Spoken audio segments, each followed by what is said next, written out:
નમસ્કાર, હું છું પ્રિયા અને તમે જોઈ રહ્યા છો જનતા કી જાણકારી ન્યૂઝ। નજર કરીએ આજના સમાચાર।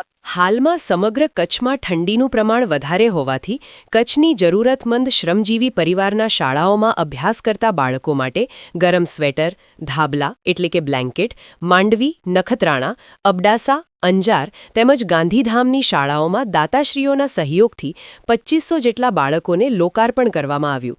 દાતાશ્રી સદગુરુ કૃપા, માતૃશ્રી જયાવંતીબેન વિજયસિંહ ટોપરાણી પરિવાર, મસ્કત માંડવી, શ્રી હરિ સબકા મંગલ હો, અમેરિકા, નિશ્ચિત એજ્યુકેશન એન્ડ વેલફેર ફાઉન્ડેશન, નિશાબેન પિયુષભાઈ શાહ જેવા દાતાશ્રીઓનું આર્થિક સહયોગ મળેલ છે। આ માટે શ્રી કચ્છ જિલ્લા ગામ વિકાસ સમિતિ ગોધરાના અરવિંદ જોશી, ચંદ્રકાંત મોતા તેમજ સ્થાનિક નિલેશ ગોર, ખુશાલ ગોર, સતીશભાઈ છાયા, મગનભાઈ કન્નડ તેમજ સ્કૂલના આચાર્ય શિક્ષકગણની સારી જહેમતથી આ કાર્ય સંપન્ન થયું।